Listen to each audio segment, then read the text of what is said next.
Hello, good morning, Mr. Coogan. We would just want to say thank you very much for coming out here. We know that you have a busy schedule, and coming to here on our show means a lot to us. No, I know. I've known you a long time, Steve, and I appreciate the invite. Yes, sir. Thank you. I would like to introduce Cliff Ponte to the show. We have a few questions for you, Cliff. Hopefully, none of these questions are disrespectful or anything like that, because we did take these off of a website. Yeah. The same questions that we asked Mayor Coogan. And we asked, if you could ask the mayor anything, what would it be? So obviously, when you put a question out there like that on social media, you sometimes get some interesting questions, but some of these questions are good. So the first one that we have is from Kevin. I'm not going to mention any last names, but his question to you, Mr. Mayor, is 100% transparency is needed across the board with all elected officials. With social media being such a vital tool for anyone seeking attention, business, marketing, campaigning, and so on, what would be your first step in achieving 100% transparency, and how do you see social media playing a part in that? That's a good question. I think 100% transparency is extremely difficult because in government, union negotiations, personnel policies, or discipline, those are all pretty much exempt from the any transparency provisions. So you look at that, personal conversations are also exempt. But the policy questions I think Kevin's talking about is what is the city going to do going forward to make it better? We have a very active social media platform on the city of Fall River. I have my own Paul E. Coogan, and I have Paul Coogan, and we do try to stay in touch with the public relating to all issues going on in the city. 100% transparency in government is probably not realistic in any case whatsoever, but keeping the public informed of what's going on is very important. And to that end, we're coming up on the end of the commitments for the CARES Act, and I would dearly love to get a new website set up for the city of Fall River. I think ours is a little convoluted, and it's tough to navigate sometimes. So we may try to use some of our last batches of CARES money to upgrade that so it's simpler for the residents. Our messages go up in a more timely fashion, and it keeps people informed. And if they need follow-up information after they read something on our website, they should have a phone number easily accessible to to talk to a person. I would like that. Well, first off, being honest with the residents of this community, right? Don't shy away from what the residents want to hear. And sometimes if it's not politically popular, politicians tend to shy away from making tough decisions or taking a position. My opponent in this race has decided to ignore the fact that we have a multi-million-dollar deficit in our budget.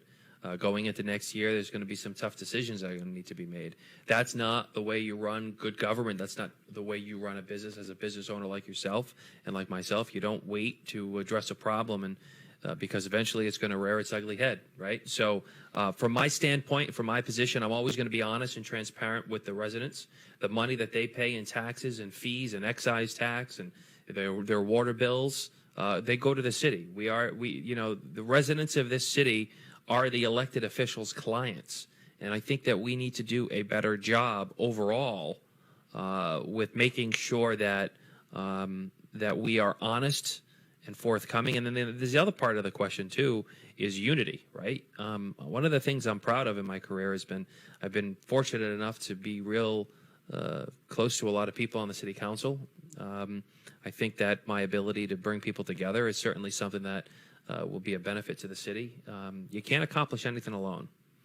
In life and business, personally, and in politics, it holds the same values and it maintains the same response. So I think unity is big, but transparency, being honest, forthright, accepting the fact that you make mistakes, are all important parts of bringing transparency and unity, I believe. Excellent. Thank you. Mm-hmm. Number 2 comes from Danielle. What are the possibilities of enforcing rent control in a city so that average families can afford an apartment? What is the process, and when does the city decide it's time? I don't mean by adding more housing, but to control the inflated rent prices. Well, what's happened in Fall River is what's happening across the Commonwealth and across the country in many cases. Rent control is very, very tricky. Many of us grew up in Fall River. I remember myself when you could buy a three-family for $150,000, and they were a dime a dozen. Now they're going for more than $500,000. So if Steve Mello or Paul Coogan buys one of these three families for $500,000, and the mortgage he's going to pay, the insurance he's going to pay, the water, everything else that goes with a property like that, he's going to pay a substantially bigger percent of his rent to those things than the traditional three-family in Fall River, which a family would buy it, they'd put their cousin on the second floor and another relative on the third, or a friend, and they could maintain a low rent, which worked for a long, long time in Fall River.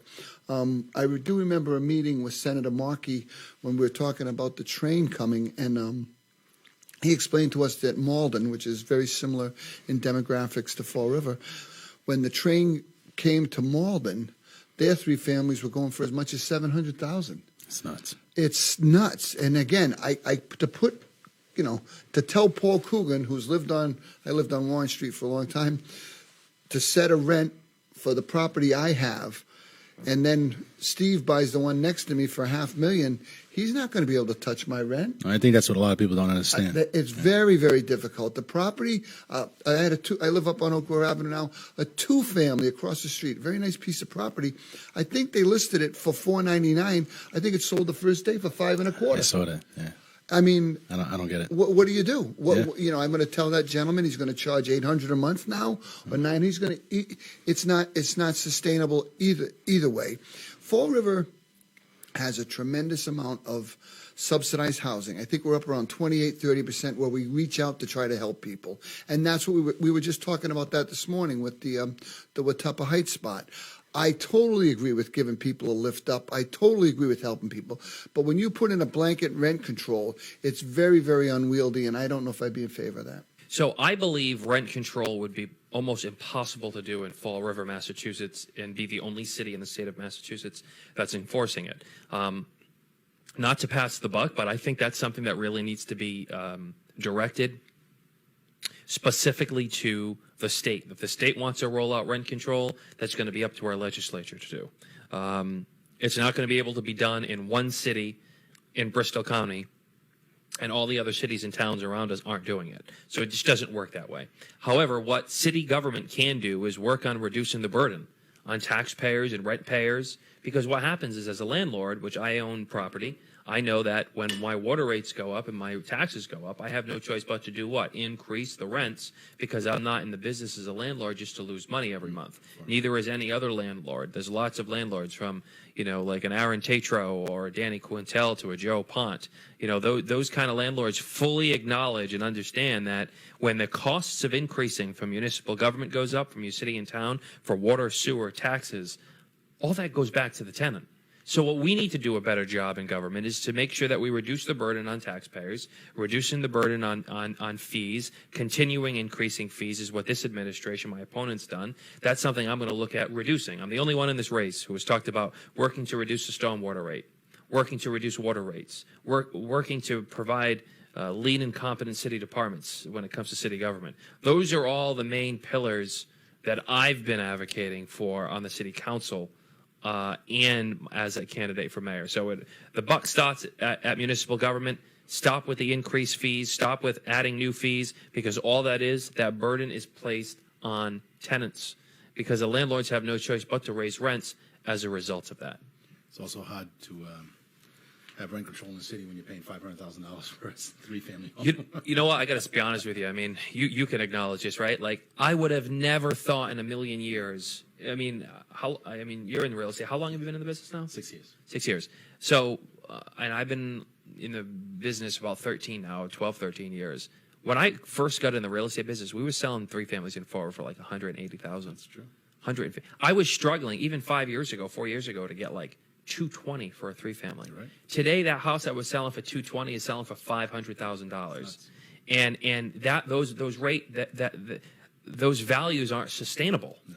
Right? And so we're going to have an adjustment in the real estate market eventually, which is also going to impact rent tenants, because people are buying 3 families in Fall River for $500,000, but the rent is $950. The numbers just don't work, you know? So it's crazy. Thank you. Number 3 comes from Shannon. Every main road is filled with vacant commercial space that once occupied businesses. Businesses will not rent because of the profound vagabond and vagrant problems. It's not safe and definitely will not be lucrative. What are actual plans to have, to make a change? Not just talk, an actual plan. Fall River needs to be lifted from the ashes, and the only way to do it is with businesses. I don't know. That's Shannon, you said? Yes. Okay, so Shannon, I don't know how old you are, but I'm old enough to remember when downtown was popping. A matter of fact, I don't even want to tell you, my first job was down in McWhirr's as a stock boy, and that place was busy, 5 floors of retail going on all the time. But what's happened across the country, and which we can fix, but it's going to take a little work, is retail has now switched to online. People don't go shopping as much as they used to. It's all Amazon, send the bag, it's on the porch. The only shopping I do. That's what it is. So to stimulate people to come down to Main Street in Fall River or Pleasant Street, it takes a lot of work. What we are putting together right now is a business program to incentivize people to move there. So we've talked about rents before. I'm just throwing out crazy figures, so don't hold me to them. So if Steve Bello wants to rent 1,000 square feet for $1,200 a month, and Helder wants to open a candle shop there, I might be inclined to subsidize the rent for Helder. Let's say we took a third of it and he only paid $800, so he would then be more inclined to rent on Main Street. We're now doing an urban renewal plan for Pleasant Street. I mean, I walked that the other day. There's 35 vacant storefronts up there. Yeah. It looks desolate. It does. It's an area where we have to try to find ways to, in some cases, maybe knock some buildings down, maybe put some market rate housing in there so we generate some activity. What's going on in Fall River right now for the future is very positive. If you look at the Union Building across from Government Center, if we can put some housing in there, if we can I went to BCC the other day. I'll show you the pictures after the show, Steve. The old BCC across from the Bank Street Armory. Those apartments are gorgeous. He put out 11, what he called them, some kind of mixed income housing units for artists. He got 200 requests for those things in the first week. It is a gorgeous building. It's going to be beautiful. But that, again, there you go. You got foot traffic. Let's walk up the street to a coffee shop. Let's go buy a book. Yeah. You need foot traffic with money that's going to come down to downtown and Pleasant Street and spend some money, have a coffee, buy a phone. That's how you get business going. It is a brutal, brutal lift. But we have to do it. We have to maybe be selectively knocking down some buildings to add parking. We may need to subsidize some rents to get some people in there. And we have people working on it all the time, and we're trying to find a way through. But it is not easy in this internet commerce society we live in now. People sit there and type in 3 things, and it's on their porch the next day. It's true. So it is a very, very tough lift. And in most cases, it's cheaper. It's cheaper because they're not keeping it up. They're not keeping all that warehouse space. They're not keeping all that retail space. They're just putting it out of a warehouse into a box, and it goes. Nice. It's true. And I didn't know that about that old BCC building. I always wondered about that because it is quite the building there, and it's just sitting there. So. Oh, no, that's being renovated. Go by there and Nice. go. Alan McCumber, who did the original Commonwealth Landing with Larry Kudo and Tony Cadero, is renovating it. I think there's going to be 52 units in there when he's done. Nice. And like I said, after the show, I'll show you the pictures. It's That's gorgeous. Awesome. Wow. Fall River needs to be lifted from the ashes, and it only starts with businesses, is 100% correct. Small businesses is the economic engine that keeps a community thriving and together. And I'm not talking about the Walmarts of the world or the Market Baskets of the world. I'm talking about the mom and pop shops, the restaurants like Sog's, restaurants like Harry's on South Main Street, mom and pop shops that own convenience stores and gas stations, the people who own small businesses just like this. Those are the true economic engines that keep businesses successful.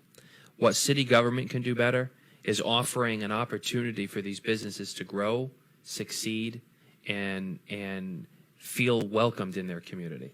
If I'm fortunate enough to get elected mayor, one of the priorities that I'm going to do is reorganize city government in a way that we could make sure that we save money to the taxpayers and make sure we align with what the residents want. And what I mean by that is we need to hire an economic development and tourism director, a person who is a shepherd for making sure that we bring businesses together.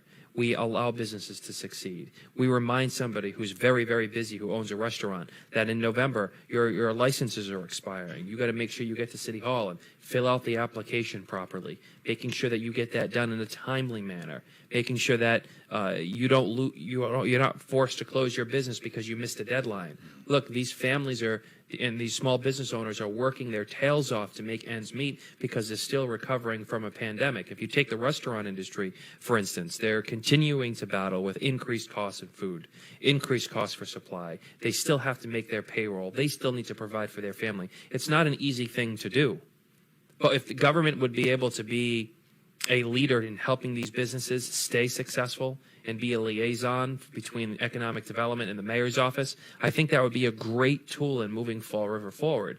And I'm advocating in this race that if I'm elected, there will be an economic and development tourism director, that I work with the city council to create the position through ordinance, and making sure that if you own a business and you want to expand your business, if you're in the industrial park and you want to buy extra land on the side to grow your businesses, well, how can Fall River help you do that? If you're in Seattle and you're looking to relocate your business, I or a member of my staff is going to be calling somebody who's in Seattle who might be moving to Texas because it's cheaper, or somebody who's in California who might be relocating to Florida.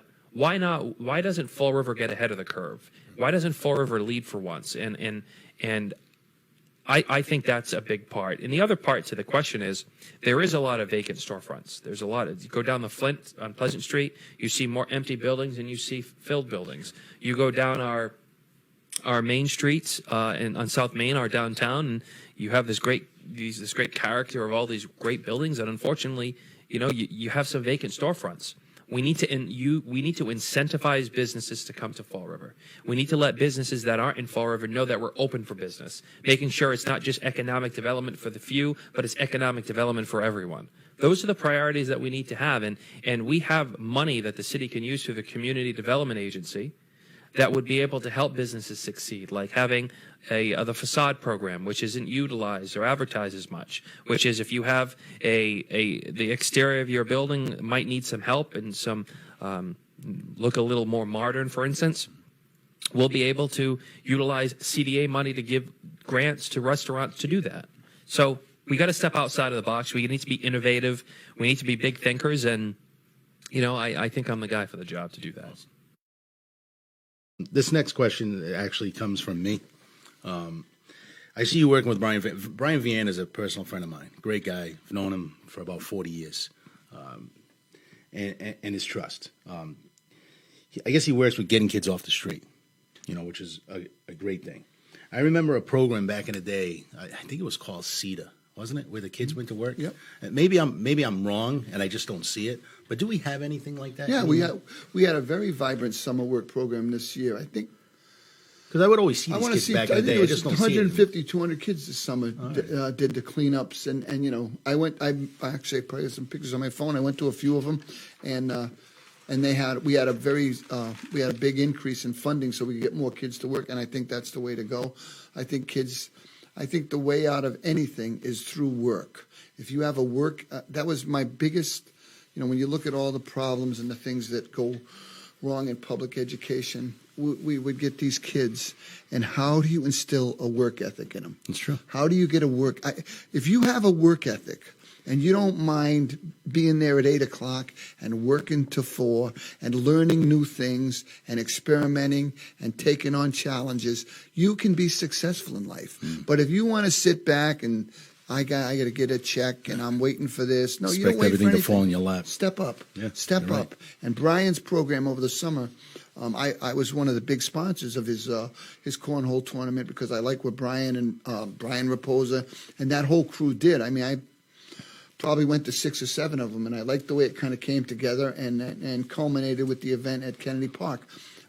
We had a great summer in the parks, and we got guys like those, like Brian and his crew, stepping up, helping us was a big part of it, and that's what we need. But at the same time, we have got to find a way to instill in people that how important work is to them being successful in their life. They want a car, they want a house, they want something. You got to go to work, and show people how to get ahead is the way to go. I think that's what we're looking for. Absolutely. And CETA was a big part of it when I was a kid. Yeah, no, it was. Absolutely. I remember seeing those kids all the time. All the time. I mean, there is, but it's if it is, it's not advertised enough. I think that there's opportunities for us to do better. I know there's still CD Rec still has a summer lunch in the park program, but I know there's a lot more school to career in our schools. But no, I'm not sure about that one. I remember CD used to give these kids jobs where they'd be cleaning the streets, and you'd see them everywhere. Yeah. That's when I was a kid. And I used to tell my parents, I want to do that. Yeah, me too. I mean, I going to Brian though. I mean, Brian is a tremendous leader in this community, man. I've had the opportunity to meet him in this campaign. First time I met him was a couple months ago. He did an amazing job of really being the leader of the summer programs in our parks this year. Isn't recognized, in my opinion, enough for the work that he's done. He really brought communities together. I know he did work with this current administration to do that, but personally don't think he was recognized or appreciated enough for the work that he did with everything that he's done this summer to get people back in believing in Fall River and improving their self-esteem. So I don't know when this is going to air or how this is going to air, but I wanted to at least give him that opportunity to know that, I sincerely appreciate everything that he's done and his continued commitment to the city. Yeah, I've known Brian for about 40 years. We both grew up in the same street. So Yeah. I know what he does. Yeah. He's a great guy. He is. So the next question, police officers nationwide. They're being looked at a little different than when we grew up as kids. So in some cases, they're not respected and also don't respect the citizens. In some cases. I'm not saying all cases. There have been some success in other municipalities with community policing in which officers interact with the community that they work in. Right. Walking the beat, planning block parties, cookouts, and other activities. Is this something that the Fall River Police Department would consider doing, getting more involved in the community rather than just reactive policing? Well, I can't remember everything you just said, but I went to the police cookout at Griffin Park. I've been to the police cookouts at Britland Park. Okay. So they're doing that. They had the police sponsored a 3-on-3 basketball tournament at Griffin Park this summer. We bought more bikes for them. We just bought four or five bikes so that they're on the ground. They're not riding around in the car with that, the door and the window isolation. They're on a bike talking to the residents. I think community policing is a big part. Right now we have 7 walking beats in Fall River. We probably need 15 or 20. We need to expand our camera usage. We need to expand. Well, we have those plate reader cameras now, which can read the plates on cars. So there's a lot more we can do to make Fall River safer. And I do agree with you. What happened to the police in Fall River nationwide is unconscionable. Because again, you had a couple of criminals. Those were criminals dressed as policemen, but they weren't really policemen. They were criminals because you look at what got played up with the George Floyd thing. There was no police training to put your knee on a guy's neck for 9 minutes. That was his own decision. Yeah. And now the guy's in jail because of it, because he's a criminal. Yeah. But in every profession, there's bad actors. Everyone. Teaching, politics, police, DCM, whatever you want. There's people that don't do what they're supposed to do. You got to find out who they are. You got to get them out. The push to community policing is great. I think we can go that way. But we also have to give police the space to do their job properly and correctly. And I'm a big advocate for the police. And I think by and large in Fall River, I see the demographics change into a much younger group of people. I mean, let's hope they can keep it going. And this question, they wanted to remain anonymous, and maybe they weren't talking about our community. I'm a little biased when it comes to the Fall River Police Department. My cousin retired. He was a major crimes detective. I know more than half the squad there, all a great group of guys there. So, and again, who knows what community they were talking about. But No, and then their question is not inaccurate. Yeah. That's going on, but I'm just hoping it's not here. And we've had issues Yeah, in we the have. police, in the schools, in the hospitals, everywhere. Everywhere. But at the same point, you don't paint everyone with one No, brush. no, That's you definitely that's don't. what you can't do. You got to take people as they are to you. Well, I think we did have 2 years of COVID, right? I think our police department is quite involved in the community. I certainly think that we could do more with community engagement, letting police know that they're relatable, that they're there to help people. This movement of defunding the police is certainly a terrible situation that our police department has had to go through. I think we have the brightest and best police officers in the state of Massachusetts, in Fall River, Massachusetts. And I think that I'm proud to say that this community has developed over time, and the police department has worked in developing with our community. I think we have a great force. They need to be recognized, but having more outreach events, letting the residents know that police are approachable is a big part of that too. The other part is having more police on the streets.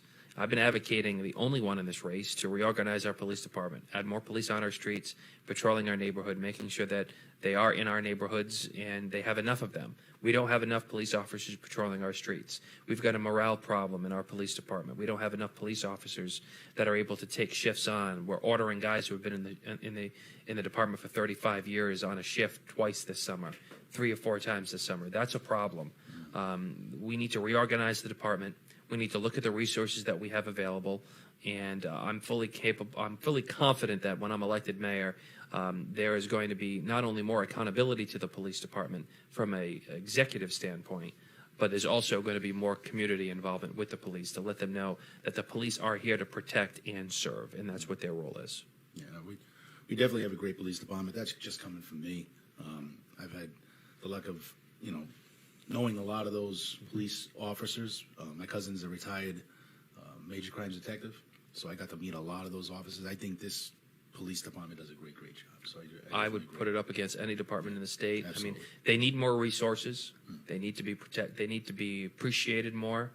But I think we've made some great progress in the department over the last couple of years. But there's more to be done. Great. Now, this next question is probably more up your alley. I doubt that. The new Durfee, it's absolutely beautiful. Yeah. It seems like Durfee has catered more towards kids graduating and going to work right away with the TV studio, gorgeous TV studio, the kitchen, cosmetology, and the facility management where kids learn that aspect of the trade. Was that by design? Is that the way that the new schools are being built now? And do you see this taking away from the student enrollment at Diamond? Well, I mean, first of all, Diamond has a waiting list, so we have kids that want to do vocational programs. You just opened up a tremendous can of worms. Not my question. That's probably about a 6-show episode right there. Our vocational programs at Durfee are expanding. We're making them more attractive and more skills-based, which is what the kids need.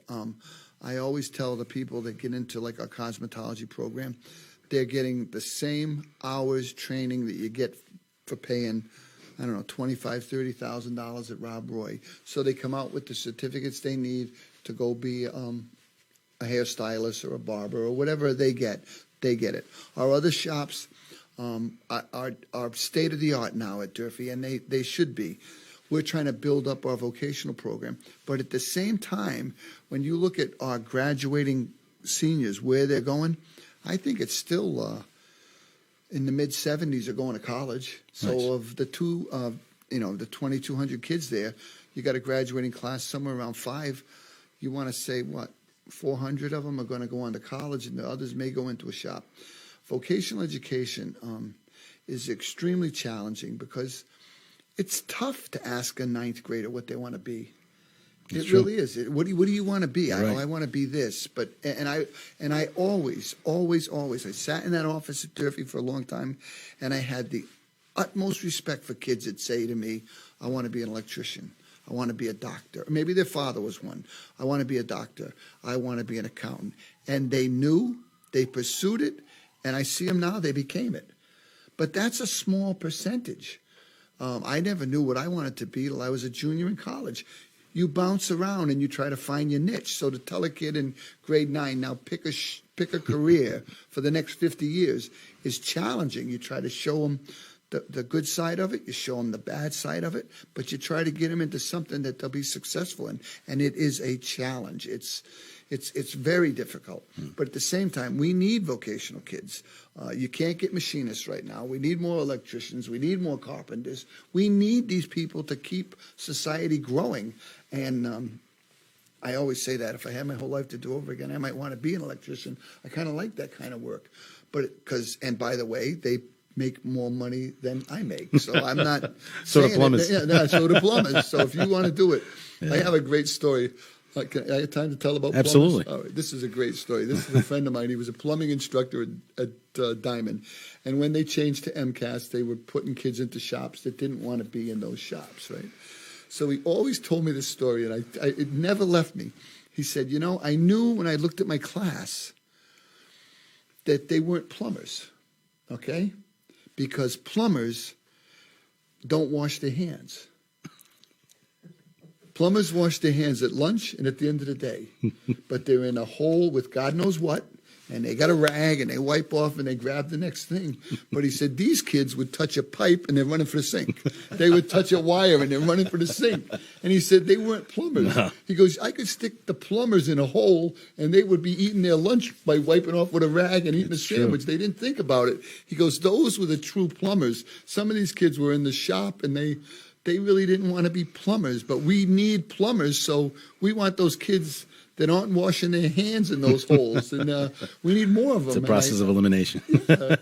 I certainly see that as a possibility, but I think we need to remember that we're not competing against Durfee and Diamond and Durfee Conley and Durfee and Atlantis or Argosy or any of these schools. We need to make sure that Fall River for far too long has only looked at Durfee and the Fall River Public Schools as its only educational opportunity for people. And that's just not the case. We have some great schools in Fall River. I'm an Atlantis Charter School alum. I went to Atlantis Charter School my middle school years after coming from a Catholic school, and I love the school. It transformed me as a student. It provided me opportunities to be innovative and creative, which the school that I was at prior really didn't offer me those same opportunities. And we need to just let everybody know that education is a vital engine to move a city forward. If you have children or you have grandchildren and they're unsure about the direction they're going in, one thing you can never take away from somebody is their education and the opportunity that education provided you. I think the enrollment numbers are already up in our Fall River public schools. We already, going into this year, have 300 new students enrolled in our schools in Fall River, which helps us because we get more state aid with the more students we enroll. I think that Diamond, I was just there this week. Diamond is an unbelievable school, but we need a new Diamond, right? They have plans to set off a $293 million school. The taxpayers are going to end up paying for most of that on top of Durfee. That's going to come on we need to make sure that we provide Durfee and Diamond students the same educational opportunity. Absolutely. Just like Atlantis, just like Argosy, just like Bishop Conley. We need to just make sure that, it's when we speak about education, I think we have to elevate the conversation. We have to elevate it by saying school is important. It doesn't matter what school you go to, but we need to make sure that we give our students the opportunity to become productive and adaptable. And, if we can have a mission as an entire city, not just a Fall River Public Schools district, that we have a mission to make sure that we provide our children with an education that is second to none so they can become productive and adaptable lifelong learners, and that's a mission overall within our schools. I think we're going to be a community that's leading the charge when it comes to student growth and student scores over the next 5 or 10 years, without a doubt. Great. I got a little personal question for you. Cameron, my son, and he right now, there was some meetings, I guess, with the parents for the hockey program. Brad Buston, the sports director there at Durfee? Athletic director, yep. Athletic director. So I guess there was some heated meetings with maybe getting rid of I don't think he wants to get rid of the hockey program, but there just ain't enough interest right now. I don't know what it is. They only have like 10 kids on a team. Some can't even skate. Like, why is this program going away? It used to be the staple of Durfee. It was hockey, it was baseball and basketball. three huge sports at Durfee. Right. And now hockey is almost like a joke. Yeah. I mean, we have Diamond, who's got a great team. Right. Why can Diamond do it, but not us? Like, can we help them? Well, is there funding issues? You know, you wonder. Is there a way to do it where it's a Fall River hockey team? I don't care if we take the kids from Conley that want to play, the kids from Durfee that want to play, the kids from Diamond that want to play. Make one team? Yeah, I don't know, but we have struggled with hockey for a long time. Used to go to the games, and some years we'd have a team that might be competitive. They could go, they could go 500 or something, and other years they were skating people that couldn't skate, and it's kind of a dangerous sport where people can get hurt. Yeah. And I think that's part of the downside. We've gone through this with a number of sports. At one time, Durfee had a tremendous sports program, but there are little glimmers of hope. You look at our girls' field hockey team now; they're going to the tournament. You look at soccer; they're doing okay. Football's been playing okay, but they're not getting any wins. Basketball, at one time we were the kings of the state. We haven't been back there in a few years. It's cycling through. Hockey is a very expensive sport. You need to have a team. You need to really roll out with 20, 25 guys that can skate. It's a big at a minimum school. skate. It's a big school. It's a big school. You would think that you'd get something out of that. I don't think we have the interest. With a hockey rink right next door. Right next door. Walk across the parking lot and you're on your practice area. Unbelievable. It's unbelievable, but there just isn't the interest. And I think that the coaches if I remember who they are, they're pretty well-known hockey people in the city of Fall River, and they can be talking to elementary and middle school kids to get them interested, but it's a tough lift. And I wasn't trying to put Mr. Buston on the spot no, there. it's a tough I don't think he lift. wants to get rid of the sport. I just think he has a job to do. Yeah. And He's gotta it's just protect sad. the kids. He's gotta because protect that's my the favorite kids. sport. Right. No, it's true. I agree. It's a very, very tough. That's a tough riddle to solve right there, because you want to have the sports that the kids want to play because it's part of their high school years. But at the same time, you don't want to roll them out and it's 10-0 by the end of period one and two kids are injured. You're going to be answering a lot more questions than why don't we have it? All right, so I had the opportunity. I don't know the answer because I haven't heard back. So I thought sometimes no news was good news, but I did have the opportunity to meet with the parents of the hockey program, some alum and some current parents of some kids who were disheartened by the fact that the hockey program isn't respected like all the other sports. In Fall River, we need to make sure that we have open opportunities, not only in our schools, but throughout the city, that other people, just because they're not politically connected, still have an opportunity to thrive. It speaks to the hockey program. I spoke to parents. I understand that they can have three lines go in and out within the hockey season. And there's been years that the numbers are down in hockey all across the board. And I think the reason for that is because they don't promote hockey enough, because it's not football, it's not basketball, or it's not baseball. And we have such a jewel in Fall River. Like you said, Driscoll Rink is literally walking feet from Durfee High School. You don't get that with high school. You don't. You got to travel 4.5 hours sometimes to go play hockey, or back and forth. I mean, it's ridiculous. So I think we need to restore a level of optimism and hope and training that hockey is there for the future, and we need to make sure that we capitalize on that. I know that I was in early on discussions, and I know the superintendent was taking over with this, but trying to combine Durfee with maybe Old Colony and another school to try to make sure that they still have a season and a team.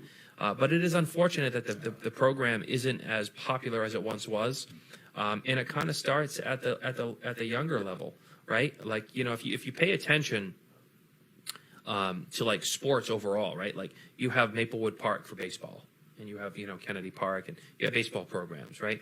And then football, you have Fall River Falcons, So you have like a farm system of sorts going up. Now, when they get to 8th grade and the children decide what high school they're going to, well, that also makes a difference too, because I'm sure you remember days at Durfee, right? It was one football program. Right now we have Conley, we have Diamond, we have Atlantis, we have Durfee, we have a number of football programs. If you wanted to play football back in, my goodness, 2001, you were going to Durfee because that was the only place you can go. That has since changed, right? We have more opportunities for students to go. But look, I think we need to start working on a Fall River hockey youth program and make it a Fall River program, because I feel like if you ask people, not enough people know about hockey at Fall River. And I was telling the parents the same thing. I want to do my best as mayor to support them. I want to make sure that Brad, who I think is a nice guy, understands as a department head in our school department that we need to make sure that we promote all sports and making sure that our children are given the opportunity to explore whatever ventures they want to go down and explore. So our last question for you today, Mr. Coogan. A couple days ago, a little touchy story, but a couple days ago, a business owner was murdered behind the counter at his place of business. Do you feel that, and I know you touched on this, but it's a question, so I'm going to ask you. Do you feel that the city needs more walking beat officers that will have more of a presence and a focused in a focused area that will deter criminal activity? Absolutely. I would love to have more walking beat officers right now, today, but we're not even having, you just talked about recruiting for hockey. We're having trouble recruiting for police. Do you realize we opened up an academy last year with 25 seats? We couldn't even fill them. We got 12 or 13 out of there and ended up with 11. Really? Yeah. We used to have a civil service test for policemen. We'd have 300-400 people I took there. that 12 years in a row. I tried to get on, and there was just so many people I wanted to do it for 12 straight years. I never scored lower than a 94, and because I didn't have the And you veteran were in- status, I and you couldn't were get in a- in. And you were in a madhouse with people in classrooms Yeah, all over the absolutely, place. absolutely. 60 people took it last time. Maybe I should go take it again. Go ahead. I'm being serious. You just don't know what you I can know. get on It's because true. we need policemen in Fall River. There's no doubt about it. And the guys that we have literally are getting overtime worked to death. Yeah. They don't want any more overtime. It's too much stress. It's very stressful. Yeah. We have 5 more in the academy right now, and we're calling for another academy to try to fill it. People are retiring. People don't want to go into the profession, and we're having a tough time, as many cities are, filling those spots. So, in the best of all worlds, with the ARPA money, we could stimulate enough interest in it to bring our numbers above what they call pre-pandemic levels. We can't even get people to take the job. How many officers do we have in the city right now? It's around 200. I'm not sure. And what are we supposed to have as a city? We should have at least, just looking at the openings, we have at least another 20 right now. Really? Well, hopefully we can fill those seats. Yep. That'd be great. That would be great. I would Again, love to. thank you very much, Mr. Coogan. Anytime, I appreciate Steve. you coming in. We need to have more police, period. Right. My honest opinion about walking beats, I think it's good. I think it helps communities and people feel safe. But if you're going to commit a crime, the cops are probably going to have a hard time chasing somebody in a car, right? Or following them in a car. Not discounting the fact that walking beats are important. We need to have more cops on the street. We have 214,